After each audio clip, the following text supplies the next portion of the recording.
I'm Elex Michaelson. This week, the issue is race relations. Joining us is the chair of the Congressional Black Caucus, Congresswoman Karen Bass. Plus, the politics of it all with John Meyers, Sacramento bureau chief of the LA Times. The issue is starts right now.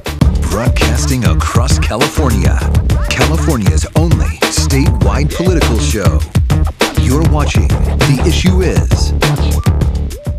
I think we Shut up.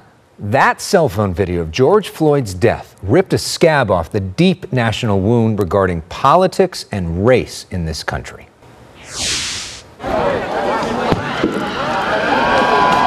It also led to days of unrest, a torched police station, and protests from coast to coast. I'm Elex Michaelson, and welcome to The Issue Is. This week, a deep dive into the systemic racial issues at the forefront of the national debate. With us via Skype is the chair of the Congressional Black Caucus. Congresswoman Karen Bass is a Democratic representative from Los Angeles. She joins us from Los Angeles, home of Fox 11 Los Angeles. Congresswoman, welcome back to The Issue Is. Thank you. Thanks for having me back. The news at the end of this week is the arrest and the charging with third-degree murder of the officer at the center of that case. Prosecutors vowing that the other officers will be likely charged in the coming days. What's your reaction to that? Well, first of all, just shock and despair. I mean, how many times do we have to see Black people killed on video and for there not to be an arrest immediately? So they arrested him for third-degree murder. That is not sufficient. I do think that there needs to be an investigation as to the relationship between the officer and Mr. Floyd. We need to find out whether or not they knew each other, because there's a lot of articles talking about that they did. How could you possibly not arrest immediately the people that helped facilitate the murder that we all watched? Every single one of those officers should be arrested and charged just like any other crime. So if third-degree murder isn't enough, what do you want to see? Well, what I'm saying is that we need to find out whether or not the officer and Mr. Floyd knew each other. Maybe it needs to be first-degree murder. I don't know. But the thing about it is that there should have been an arrest immediately. I tell you, it's an absolute heartbreak to see people destroying the community. I think that the protest, and I will note that the protesters were a rainbow. It was not just African Americans protesting. Every ethnic group, every racial group is there participating. I think they should continue to do that, but absolutely without the violence. Help explain the systemic issues at play here, and maybe help for, say, our white audience that is watching this that may not understand life as an African American person, put some perspective on why there is so much anger on this.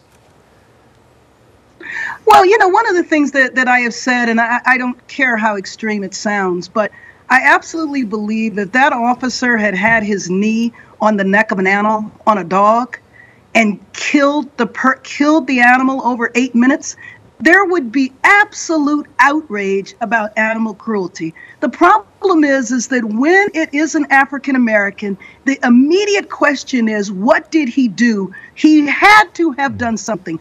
What would you like to see in terms of systemic changes to prevent something like this from happening again? Well, I think the way we look at policing in this country overall fundamentally needs to change.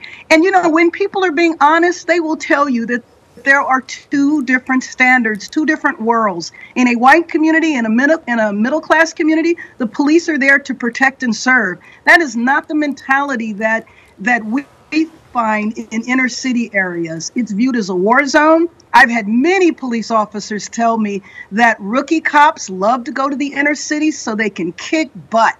The entire view and fundamental perception of the community is different in terms of policing.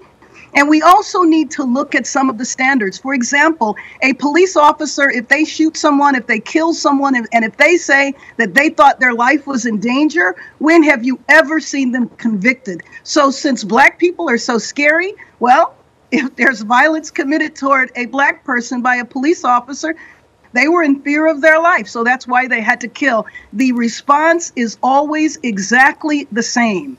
And so that should tell you then that the laws that allow me saying that I'm in fear of my life, then something needs to be changed there. Police unions are very powerful around the country, and they have made sure that they have passed laws that essentially never permit their conviction or even their arrest. And that's something that needs to change. This week, you tweeted about the fact that this incident reminded you of the 1992 LA riots. As somebody who lived through that traumatic experience here in California, what was the most important lesson you learned from that experience that maybe can be applied now? Well, what happened in Los Angeles is we needed to fundamentally change our police department. We had a horrible police chief at the time who I remember years before, when there were a number of African Americans that were dying because they were being choked to death in a chokehold. And our police chief at the time said that he thought that the neck veins of black people were different than quote unquote normal people. After 1992, we fundamentally changed things in Los Angeles. Now, we still have plenty of problems, but at least we don't have a police chief like that. And so change needs to obviously happen in Minnesota. Apparently there, 95% of the police officers don't live anywhere near the community. And I bet you if you did an honest survey, if they answered honestly, they would tell you the contempt that they have for the people that they are supposed to be protecting and serving. How on earth can you arrest a CNN reporter that has his badge in full display? You have a black CNN reporter and a white CNN reporter. The white CNN reporter is told, okay, you're fine. The black CNN reporter is arrested while he's reporting. That was an outrageous moment. Something else that a lot of people view as outrageous is a tweet by the President of the United States saying that looters will be shot. He had an opportunity to talk about this incident more at a press conference. He decided not to talk anything about it. He talked about that he wanted to defund the World Health Organization. What do you make of President Trump's response to all of this? Well, I think the president has been consistent. He's been consistent from his first day of announcing his campaign. He has attacked folks of color consistently. He has said what he believes about African Americans. And frankly, I'm very glad he had nothing to say at his press conference, because there would have been nothing that came out of his mouth that would have been constructive. So it's best that he left it alone. His whole idea of breaking relations with the World Health Organization is simply to deflect from the fact that today we have over 100,000 dead Americans in 3 months, and he is responsible for that because he has lacked the leadership. For him to say that if you're looting, you're shooting, that came out of the mouth of the President of the United States. This is how low the presidency has been reduced under his time in office. And all I hold on to is the fact that we have about 158 days left to deal with his administration. Let's talk for a moment about his response to the coronavirus and to the Democratic response to the coronavirus. The Democrats in Congress passed legislation recently, a $3 trillion piece of legislation. Republicans say it's a non-starter. What happens if the Republicans just say, no, we're not spending any more money? Because it seems like we're at a deadlock right now. They won't say that. In my opinion, them saying it was dead on arrival is the type of posturing that is typical within Congress. They know good and well. I mean, we have over 40 million Americans without jobs now.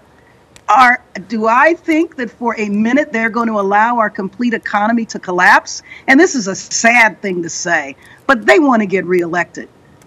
And there is no way they're going to sit back and say there's no more money. Where I believe it's going to come down is that we will pass a bill. I believe that we will pass a bill before the end of June, and I believe that bill will have significant amounts of money for states and local.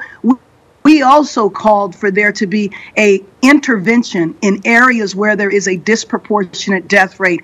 Out of those 100,000 people that are dead today, between 20 and 40% of them are African American. If you add in Latinos, it might even be the majority. What I believe the president is doing now is one of two things. Either he has no strategy at all, or the strategy he has is herd immunity. And what that means is, let's just let it all hang out. Let's just expose everybody to the disease. We recognize that people are going to die, but that's what happens. So he either has no strategy at all, or he's decided, now that we see who's dying, we know it's not going to be 1 million people. We just need to move forward because the most important thing is my reelection. And the key to my reelection is for the economy to be back in place. Extremely short-sighted thinking, because if you don't get the health situation under control, we're going to open up the economy only to shut it down again. All right, Congresswoman, we could talk all day, but I have to leave it there. We like to play music on this show. So this week, 21 Pilots on The Tonight Show with Jimmy Fallon have a song called Level of Concern from home, all about this moment. Take a listen.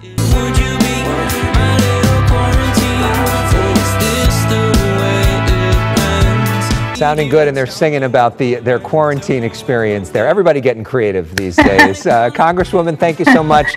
Always great to see you. Thank you. Appreciate it. Up next, Governor Newsom reopening California. Is it too fast? Is it too slow? Is it just right? We'll have insights analysis from some of the top political reporters in California when we come back.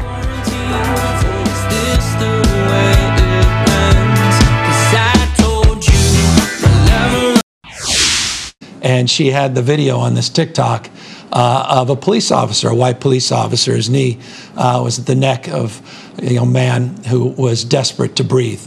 And my daughter wanted to make sure I saw it. And she was trying to reflect, 10 years old, on what it meant. And here she was tearing up because she knew it was wrong. California Governor Gavin Newsom emotional while talking about the death of George Floyd and his family's reaction to it. Let's talk about that and California's reopening with one of the smartest political reporters in all of California. John Meyers is the Sacramento bureau chief for the Los Angeles Times. He often writes the Essential Politics email newsletter, which is must read. John, big fan of your work. Welcome to The Issue Is for the first time. Thank you very much. Happy to be here. Let's talk for a moment. I know you've been watching Gavin Newsom for a very long time, as have I.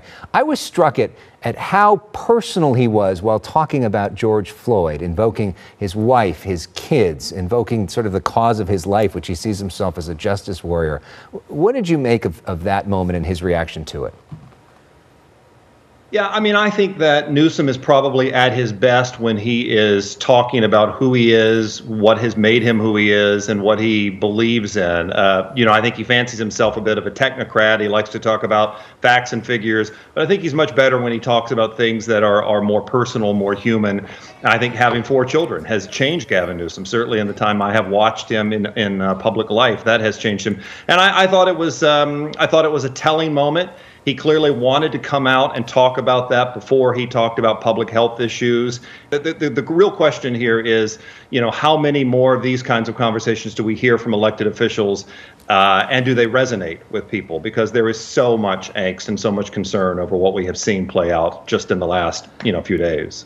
Meanwhile, there's also so much angst and concern over the coronavirus, which Gavin Newsom helping to oversee California's response to it. It seems like he's making a big move towards reopening in the last week or two and really giving the counties a lot of power in the process. Yeah, I'm struck, Alex, by the fact that Newsom has often talked about a dimmer switch that you would move back and forth if you needed to, of course, in terms of reopening, right? Like you make the lights bright and you reopen, or you make the lights dim and you have to close back down if the virus seems to spread. The challenge is I think most of us think about that dimmer switch as something that you gradually move up and down. I got a couple of kids who are in this house, and I can tell you they move the dimmer switch awfully fast sometimes, back and forth. And I feel like that there are some people who feel like that dimmer switch has been moved really fast here in terms of reopening. I think it has left Newsom somewhat on the defensive, trying to explain what he has done and why he has done it. And then you got a situation, our show airs all across the state. In Los Angeles, now reopening, even though Los Angeles has the most deaths of anywhere in California. And then the Bay Area moving much slower than other parts of the state. I mean, it's pretty remarkable to see how different the different parts of California are. Yeah, and I think this is, again, one of those challenges. We're talking both here, of course, about the public policy and the politics of this. I mean, this is a messaging issue as much, sometimes I feel like, as it is a public health issue, in whether the governor and his administration can communicate clearly what they're doing and why they are doing it. We heard the governor's Secretary of Health and Human Services say here, at this end of the week briefing that Imperial County and Lassen County, north and south, are like Vermont to Virginia. They are very different places. We know that's true of California, north, south, coastal, and inland. But there's also a statewide approach that Newsom is taking here and trying to explain when there's a statewide approach and when there's a local approach. I think it's challenging a little bit. People will disagree as to whether or not they think Newsom has done a good job at it. But from a messaging perspective, it's been hard. And we have felt like there's been more of a state control, I would say, at the outset of this pandemic. And now the governor is really insisting there is a very big local part of this. And Los Angeles County certainly raising lots of eyebrows with how things have been going down there. You know, Governor Newsom has had so much control in this process because the legislature has literally been absent, for a long time of this. Yeah. They were not in session. Now we're starting to see some pushback from the legislature over the budget. And there's a big fight ahead over the issue of education because could be some $15 billion cuts in education. You cover this better than anybody as the bureau chief for the LA Times. What's ahead on that front? Every year for the last several years, it has been all about extra money, surpluses of tax revenues. And now we have a $54 billion shortfall, according to the governor's projections.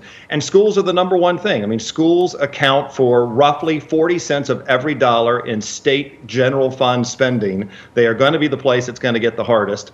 You are finding the legislature right now agreeing with the governor that schools are not going to get what they thought, but disagreeing with the governor about how bad that cut's going to be. I think this is a test of Gavin Newsom's leadership, and it's a test of Democrats in the legislature. They are on the same page. They are on the same party usually, but they have a different opinion so far as to what we do in the midst of this coronavirus-induced budget problem. Of course, the one thing they all agree on is that they hope that Congress bails them out and gives them a whole lot of money so they don't have to make those tough decisions. All right, up next, John is sticking with us. We're going to talk about the presidential race and the vice presidential race and how the George Floyd story has shaken things up there. A reminder to log on to our website, theissueisshow.com, to watch past shows, and also send us an email with your thoughts. Our email address, theissueis@foxtv.com. We will be today terminating our relationship with the World Health Organization and redirecting those funds. I just had an opportunity to speak with the Floyd family. Former Vice President Joe Biden and President Trump with very different public responses to the death of George Floyd and different things that they're focusing to talk about this week. Let's talk about how all of this impacts the presidential race. More now with John Meyers, the Sacramento bureau chief of the LA Times. John, it's been striking to see the responses of these two leaders and how different they are. Yeah, it really has. I mean, and I think it, in some ways, for me, Alex, it kind of is another example of what the choice voters have in November looks like, what the base supporters of each party believe, why they believe it, how they believe it. Everyone watching this, all of us know politics is more personal than it has ever been, it seems like, in this country. At this moment, one of the biggest debates is who's going to be vice president. Amy Klobuchar is a white former prosecutor from Minnesota. Is her stock now down because of the George Floyd situation, and is the stock of somebody like Kamala Harris potentially up? Well, that's certainly like one of the early questions, right, that we see out of this in terms of why we're trying to determine what this moment in time teaches us about the political path forward.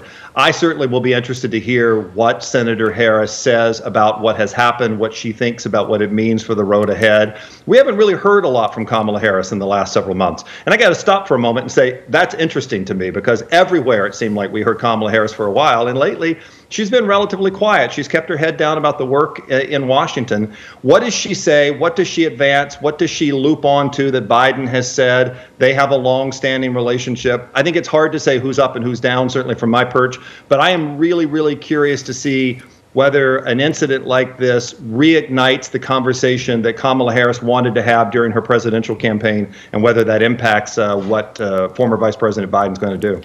You know what we've learned from this, John? So much can change in an hour, much less a day, much less a week. Who knows where it's going to be by the time he makes that decision? Yeah, good point. All right. Thank you so much for joining us. Grateful to have you on the show for the first time and really appreciate your insights. Thanks so much. Thanks for having me. All right, we like to play music on this show. We are going to play something from 1968. This was the #1 song in America back in 1968, Hey Jude by the Beatles. Up next, we're going to talk about the similarities between 1968 and 2020 and some of the lessons we can learn right now.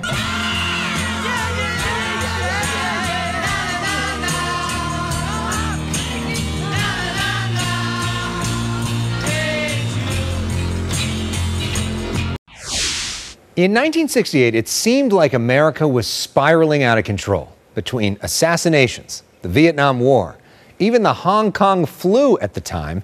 It was apparent that was a year that'd be written about in the history books. In 2020, it's clear we're once again living through a chapter of history. What's difficult about covering this in real time as a reporter is we don't really know how it's going to end. In most stories, we kind of do. In car chases, we know the suspect will usually be caught. We know wildfires eventually burn out. In campaigns, we know when Election Day is and when we'll have a winner. But we've never covered a pandemic that shut down the economy, sports, and schools all at the same time before.